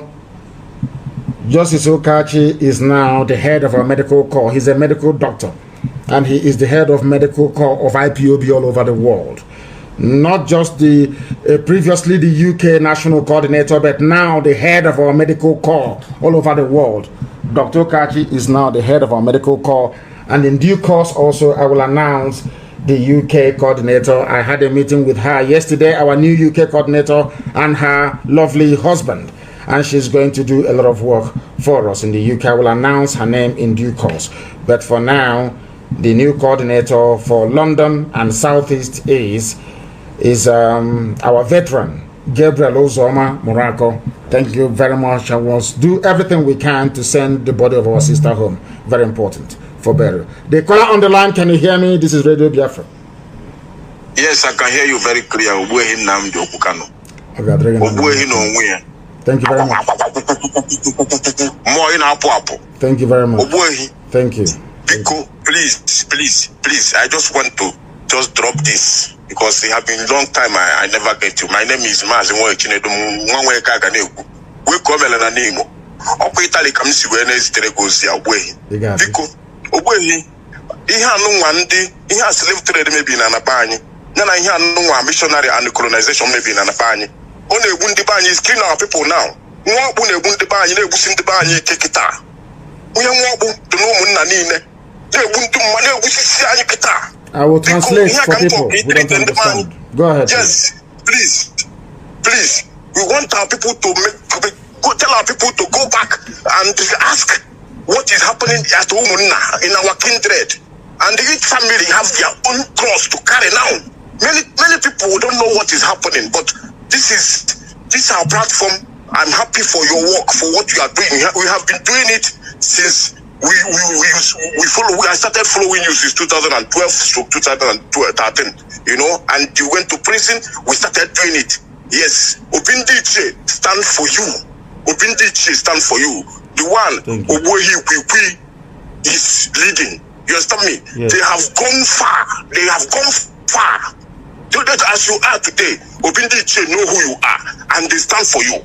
Nothing will happen to you. Anybody that talk against you is feeling the pains immediately. Thank you very much, Mazi Nnamdi. Thank you very much, my dear brother. The way he spoke when he started was so sweet. I didn't want to cut him out because, like English language, you know, you need to learn and study your language for you to grasp it very well. There are vocabularies, there are words that are not used on everyday basis. Unfortunately, when colonial masters came, we stopped developing our indigenous languages. We stopped adding new words to it and only decided to learn. I'm not saying English is a very beautiful, very fantastic language. I love it very much. After all, the greatest country in the world, USA, is using English language. So there's nothing wrong with it. But we also need to develop our own. What he's saying in essence is that the effect of colonialism and the influence of Europe has been very, very damaging to our psyche and our way of life. There's something called Omonna, which is a collection of the kindred. If you don't belong to Omonna, you are nobody. In fact, in those days, when you're removed from Omonna, you go and die. It is everywhere across the entire Biafra land. From Lower Bis in Igede is in Idoma. Everywhere. That is how you know. But in Janjaweed, they don't have it. People ask me all the time, oh, where is Biafra boundary? How do we start? Where do we go? Who are we? And I said, do you have Omona? Omona is a collection of the kindred. You must belong to it. If you don't belong, you are nobody. Janjaweed, they don't have it, but we do. That is why we are special. And we are Biafrans. The caller on the line, can you hear me, please? Your name and where you are, if you may. The caller on the line, hello. Can you hear me, please? Yes, your name and where you are. Hello, good afternoon, sir. Good morning to you from here. Please go ahead, we're listening. Yeah, my name is Edom Abuchirubem. I'm calling from the Republic of Seychelles. Please go ahead. Mazi, I quickly have 3 questions for you, sir. Go ahead. One is, yes. My first question is, considering I was made to understand that the miracle that happened to our people when they were living from Israel, down from Egypt down to the Promised Land, also happened to the progenitors of our ancestors when they got to the Omambara River. Is that true? Or you say that's my first question? That is true, because on Omambara River, if you on low tide, you will see stones on the floor on the bed of the river where they marched and crossed. The same thing happened. If you go to Omambara on low tide, that is why our tourism will be the best in the whole world when Biafra comes. We'll go and show you where our progenitors, the last wave of the migration that came from the Afar region of Ethiopia, marching through the East Central Africa, marching through the Congo, Gabon, Cameroon, that came into our land. We will show you where they crossed and settled at Umwede and Aguled. Thank you, Machineke. Yes, thank you. Then my second question is, considering our genetic Hebraic heritage, why was it that the synagogue was not scattered across Biafra land the way churches are today? That's my second question before I go to the last one, sir. Because in our land, we are made up of 3 people, 3 migration, 3 groups make up Biafra land. The first, you have the original people in the land. I will give you the same biblical analogy. When the Israelites were moving into Jericho, for instance, and the wall of Jericho fell, there were some people from Jericho that survived that very onslaught. They survived it. There are some people who were still indigenous to the land of Canaan before it was taken over by children of light, by Israelites. They remain there. In our case, it is not different. We have the ancient people, Ndibo, the old people, they were still there. The first wave came from Egypt. They came through Sudan, through Yoruba land, and they settled in our land, through Goromigoro, and they settled. Second wave. I want to let the world understand that 3 distinct peoples make up Biafrans all over the world. The first are the original people, the people that know how to process palm oil. Palm oil, the original people. They are called the Bijango people that are now only found in Guinea. That is why if you go to Guinea, the same way we process palm oil is how they process it. They are called the Bijangos, the ancient people, the very old people, the oldest people on the face of the earth. That was why when the second wave came, that brought Igbo language with it. That is why there are similarities between Igbo and Yoruba language. They came through Sudan. They came through Yoruba land. As the migration was taking place, as the Israelites were leaving to go back to the land that God promised them, some people came eastwards rather than westwards. They came down and they came through Sudan, through Yoruba land, and they settled in our land. When they came to our land, listen very, very carefully, please. When they came to our land, they discovered that there were people there before them. They were the people that said that these are ancient people and called them Ndibo, old people, ancient people. And when they settled in the same Anambra, because everybody comes from Anambra State. Anambra is number 1, the first son, the number 1 child. Anywhere you come from, you're from Anambra, number 1. When they settled, they were the ones that gave the name Agolo Zibo, which means this is the town in Agolo. Through this road in Agolo, will you now go to the settlement where the Igbo people are living, the ancient people? That is why you have the name Agolo, Ozo Igbo. Ozo Esi Agebendi Igbobi. Through this road, you go to Igbo settlements. Somebody gave them that name, not a white man. The second wave of Igbo people, or should I say Biafrans, that came from Egypt. Now you have the final wave that came before, when Samaria was conquered. The Assyrians came and collapsed the northern Samaria. They now migrated. The house of Ephraim. The Ephraimites, the house of Ephraim, that came from a place you call Harish in Israel. The house of Ephraim, their soil in Israel is red as you have the soil in our land. Those people that know Israel very well. Now listen very carefully. Now when this wave came, as a result of the collapse of the northern kingdoms by the Assyrians, they started their migration. They never came straight. They first of all went to the Cushite land. They went to Abyssinia, present-day Ethiopia. They stayed. That is where our name came from. They stayed in the Afar region. As I finished this morning, I give you biblical citation to tell you that God is with us. As they came, they settled in the land of Ethiopia, in the Afar region of Ethiopia. That is why if you go to the monasteries of Ethiopia and go to our ancient monasteries this morning, as I'm talking to you, if you go to Umweri and Aguleri and look at the women, the way they dress, and you go to Ethiopia, they dress the same way. Till this morning, this very morning as I'm preaching to you. This final wave came from the Holy Land, went to the Afar region of Ethiopia and sojourned. That's where we got our name from. Afar, Biafra, I'm coming to that. And they started the migration. From there, they passed through everywhere in the east. They passed through the likes of Rwanda, they passed through Congo, they passed through Gabon, they passed through Cameroon. That is why if you continue to check the ancient map of Biafra, you will see that at some point they were part of Ethiopia. At some point they were part of Congo. At some point they were part of Cameroon. At some point until they ended up in Onitsha, the same Anambra. Now, what happened was this: as they were coming, the blessing of the Almighty Elohim was with them, and they kept coming until they got to Omambala. They crossed Omambala River, and Elohim said to Eri, "Here you are going to build me a temple. If you go, that is there till tomorrow morning." When the pilgrims landed, they built a temple. Then, after a while, the priestly clan was out of Chukwu. The same way you have the house of Levites. People must understand, the same way you have the house of Levites in Israel, it's the same way you have Arochukwu in Biafra. They are the priestly clan. Their job, the job of an Arochukwu person is to worship God, nothing else. That was why in Arochukwu you have a place called the Ihechiowa, which is the land upon which the light of God rests. That's the meaning of the word Ihechiowa, where the light of God descended from heaven upon this very earth.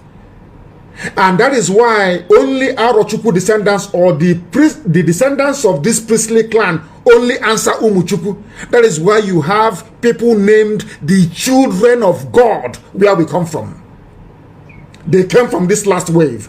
Now, in the book of Zephaniah chapter 10, everything I tell you, I back it up with the scriptures. In the book of Zephaniah chapter 10, I think chapter 10 verse 3, or is it chapter 3 verse 10? I think it's 10:3 or 3:10, one of those. I will check it now. In the book of Zephaniah, God Almighty in heaven, Chukwu Okike Abiama, made it clear that his children are beyond the rivers of Ethiopia. And from there they will bring me presents.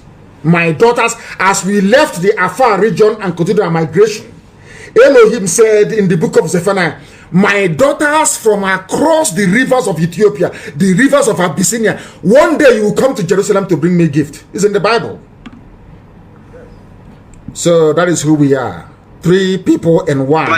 The perfect Holy Trinity, if I may say that. Please go ahead. Okay, thank you, sir. Then my last question is, where is the Ark of God domiciled? Is it in the blessed and holy land of Biafra, or in the land of the Prince of God, which is Israel, or with the kleptonomians as we know them with? I think that the Ark of the Covenant rests in Ethiopia, in the Actum region. That is my belief, the original one. Because when the house became corrupt, when the house of David became corrupt, because of course David gave birth, or they said slave to the Queen of Sheba, and gave birth to the Menelik dynasty of Ethiopia. In the Amhara dynasty of Ethiopia that later became Ethiopia. And when the son was being smuggled out of the palace, the priest, they said, this is a legend, the priest of the Holy House took the original Ark of the Covenant and gave it to him to take to Ethiopia for safekeeping. And they built a fake one and left at the temple. The reason why I believe it is that if you go to a place called Aksum in Ethiopia, I think in the Amara region, you will see that the Knight Templars, these are they claim that the servants of God, the Knight Templars came to Ethiopia. What would they be looking for in Ethiopia and building a church in Ethiopia? People believe that that was where the Ark of Covenant was found, and nobody can enter into that very place. Even till tomorrow morning, they have the Holy of Holies. Nobody goes in there. There's no light that shines into that place. Only the high priest can enter that very place. If you doubt me, please try and visit Ethiopia and go to Aksum. You see, I think Aksum is in Tigray region. It's not in I think there's a war going on there right now. But all of these things are found there. Why would white people leave France, Scotland, England, Germany, Spain to come to Africa? What are they looking for? They come to look for the original Ark. Because when they took over the Temple of Solomon in Jerusalem, they were told that this Ark is fake, that the original one is in Ethiopia, and they came to Ethiopia and they built a church made of stone inside the ground to cover the Ark. So the legend says. Thank you very much. Yeah, then when you see, permit me, I know I've taken a little time. I just want to tell our people something. That one thing future generation will be thankful for you for is the ability to make us reason like proper human beings. And gloriously we are. The issue of the guy in the creek, the pig in the creek, is whatever stuff they're using him for. I want to tell our people that from reasoning, they've seen that Biafra has come. So what they are doing right now is to plan using him to destroy us whenever we come together. But I want our people to remain resolute and formidable, just the way you've always taught us. This is just my little advice for my fellow Biafrans. They are irrelevant. My dear brother, thank you for your call. Very, very incisive. These people are irrelevant. Anybody can make noise from anywhere, but they know. Had I announced a Biafra Republic, believe you me, every aircraft in the zoo will be over our land. They know. These are irrelevant, inconsequential, hungry people. They're irrelevant. Do they know what this family, do they know what the meaning of IPOB? They don't know who we are. It's when you're inside IPOB, you take it for granted. Any day you leave, you see the importance of IPOB. Or that day, your eyes will open very clearly. You know, these are truly religious children of God. Thank you very much for your call this morning. Very incisive, very enlightening. I want to close by saying this morning. If you have a book, please, if you have the Holy Book, the Torah, go to, or Bible, go to Zephaniah chapter 3, verse 10. Zephaniah chapter 3, verse 10. Everything I tell you is biblical. I don't come and concoct anything. Everything I tell you is fact, scientific, proven. From King James Version, Zephaniah chapter 3, verse 10. From beyond. Beyond means after Ethiopia. From beyond the rivers of Ethiopia, my children, my suppliants, even the daughters of my dispersed people, even God knew that He was dispersing us. Even my daughter from beyond, now Africa, for those who don't know, I'm talking about Africa now, not Europe. God said, even after Ethiopia, from beyond the rivers of Ethiopia, you will come to bring me gifts. You will come to worship me. From where I have dispersed you to. This is according to the Bible, that your thieving, criminal, Pentecostal pastor can never teach you. And my good friend, Reno Omokri, I want him to understand what I'm saying this morning. Everything we say is from the scriptures. That Elohim, God Almighty in heaven said, my children are going to come even beyond Ethiopia, the rivers of Ethiopia. Those outside where I have dispatched you are the banks of Omambala River in the blessed land of Biafra. From there you will come. You will remember that I'm your God, and you will bring me blessing to my house. That is what Elohim said. And that is the reason why Biafrans are the only, anywhere you see traces of light-skinned people, if you're coming all the way from Ethiopia, draw any map you like. Those of you that fly Ethiopia Airlines or draw any map you like. If you're coming anywhere you see light-skinned people, you know that there are Biafrans along the way. That is why in the north of us, there are all dark-skinned people all around us in West Africa. We are the only people who are light, naturally, not by mixing with anybody. The dark ones we have amongst us are the ancient owners of the land, the ancient people, those who own the land. Then the second wave came from Egypt, and the final wave came from the northern part of Israel, from the land of the Ephraimites, in the blessed land of Israel. And here we are today, 3 people in one, the perfect Holy Trinity.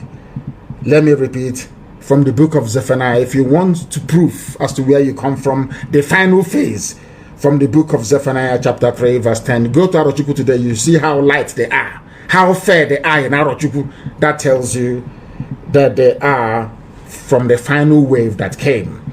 And as they are coming, everywhere you have Eri, you have Umweri, you have Aguleri, you have Ora Eri, you have Owe Eri, capital of Imo State, Owe Eri. If you don't know, let me tell you. And then you have Arochukwu, the children of God. The children, that is their name, the children, those born to worship God. That is who we are. And on that note, we have come to the end of our proceedings this morning. Those who do not understand who we are, where we are coming from, or where we are going, all you need to do is to listen to our broadcast. We are all one people, 3 people in one, according to the dictates of the Almighty in heaven. I thank you all for listening this very morning. I don't know if, I think I will try to do, I think this question and answer is very, very important for our people. So maybe I will come back live on air again next week. But from me, from here, this morning, good morning.